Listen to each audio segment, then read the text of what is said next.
In this video, we're going to talk about the pip step type dynamic, and this is a really cool addition to the TitanX tool.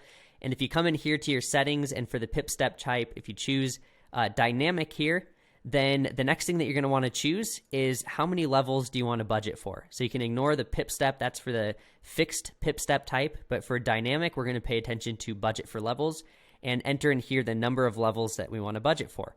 Let's say that we want to set the budget for levels for 20, just as an example, okay?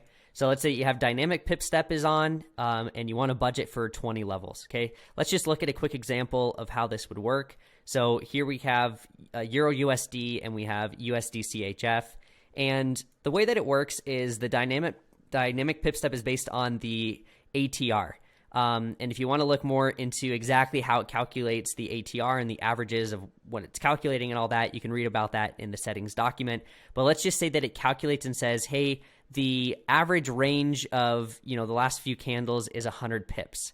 Okay, so that basically means that, the market is moving on average, about 100 pips, and it's kind of ranging between those 100 pips, right? So just kind of visually looking at this, let's just pretend that from here all the way up to here is 100 pips. So you can see it kind of goes up and then back down 100 pips and up 100 pips and, kind of is ranging between these 100 pips, okay?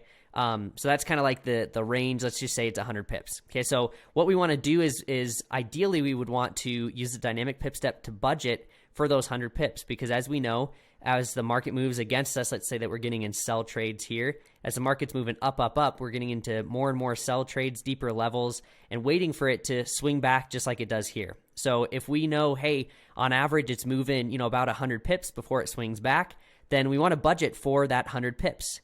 So what we want to do is you can basically budget for the 100 pips and say how many levels you want or how many trades you want the EA to take before it gets to that 100 pips. So let's just look at this example if that's not making sense quite yet.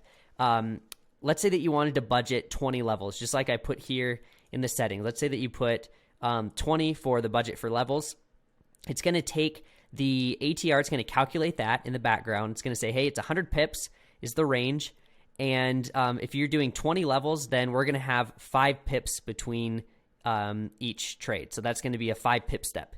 So what it does then is after it takes a trade, as soon as it takes a trade, it's going to calculate for the next trade that average true range. It's going to divide by your number of levels and give you the next pip step.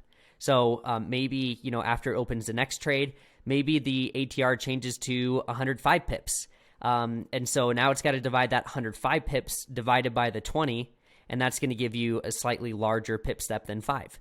So it's going to dynamically update based on the volatility of the market, the range of the market, how much it's actually moving, and that's how it's going to determine the pip step and the number of pips between each of your trades that it's going to take. So hopefully that makes sense. So here's another example. Let's just say this is why it's awesome to use, versus using, let's just say, a fixed 5 pip step on every single pair. You can actually use the dynamic pip step like we've done here. And let's say that the ATR that's calculated for Euro USD is 100 pips, but for USD CHF is 200 pips. It's a lot more volatile, let's say, and especially at the time. We want the TitanX tool to be a little less aggressive than on this pair, right? If it's going to move that far against us before swinging back possibly, we want to make sure that we budget for that much room. So, if you're budgeting for 20 levels, then it's going to be a 10 pip step. So, if you had the same settings on USD CHF, same settings on Euro USD of dynamic and 20, and if it calculates the ATR and it's 100 for Euro USD and 200 for USD CHF, then the pip step for Euro USD is going to be 5 pips, whereas the pip step for USD CHF is going to be 10 pips.